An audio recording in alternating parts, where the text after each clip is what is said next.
Hello friend, आज आप जानेंगे कि जन्म और मृत्यु का रहस्य ब्रह्मांड से कैसे जुड़ा है। आपने हमारे पहले की वीडियो में देखा कि ब्लैक होल किस तरह से तीन प्रकार से काम करते हैं। तीसरा, रूप, यह पिंड को अपने अंदर लेता है और रूप गुण बदल कर तीसरे निकासी द्वार से ब्रह्मांड में छोड़ता है, जिस पिंड पर उसके सिवा किसी और ऊर्जा का कोई भी प्रभाव काम नहीं करता।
किसी भी पिंड को अपने अंदर लेकर रूप और गुण बदलता है, फिर वापस उसी सूरज के क्षेत्र में भेज देता है। दूसरा, रूप उनका एक है कि जो पिंड को अपने अंदर लेकर रूप गुण बदलकर अपने दूसरे निकासी द्वार से यूनिवर्स के दूसरे सूरज के क्षेत्र में भेज देता है। वह पिंड ब्रह्मांड के किसी भी हिस्से में जा सकता है और आ सकता है या आता जाता रहता है। यही वो क्रिया है जिसे हम जन्म या मृत्यु का रहस्य मानते हैं। उसका जन्म होता है तो कुछ देर के लिए उसकी आंखें बंद होती है पर प्रकाश का महसूस करने लगता है। ठीक इसी प्रकार मृत्यु का भी चक्र है। जीव शरीर को त्याग करता है तो वही पिंडों वाली तीन प्रक्रिया यहाँ भी लागू होता है। जब कोई शिशु माँ के गर्भ में रहता है तो अंधेरी में रहता है और जब उसका जन्म होता है तो उसकी आंखें बंद रहती है और वो प्रकाश का अनुभव भी अपने अंधकार के माध्यम से ही करता है।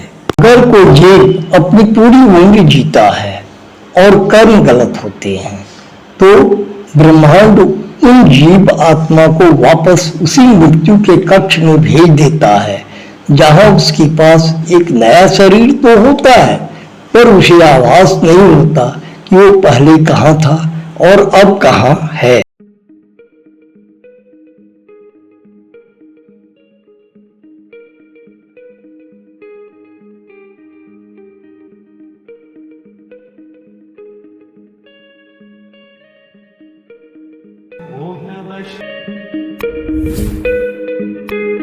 दूसरी प्रक्रिया, जब कोई जीव अपने शरीर को पूरी उम्र नहीं बिता पाता है और अपने किसी कारणवश अपना शरीर को छोड़ने पर मजबूर हो जाता है या मजबूर कर दिया जाता है तो उस आत्मा को नया शरीर तब तक नहीं मिलता जब तक उसकी उम्र की सीमा समाप्त नहीं। वह आत्मा इंसानी या जीव जगत से अपनी दूरी बनाकर एक अलग दुनिया में विचरण करती है। तीसरी प्रक्रिया कि जब कोई जीव पूरी उम्र बिताता है और सही मार्ग पर रहता है तो उस आत्मा को वो स्थान मिलती है, ना तो वो फिर कभी जन्म लेता है ना ही कभी मरता है।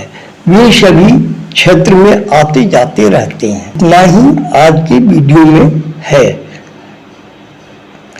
आज आपको जो कुछ भी ज्ञान मिला हो तो आप लाइक करें, सब्सक्राइब करें तथा शेयर करें ताकि दूसरे भी ये जान पाएं। धन्यवाद।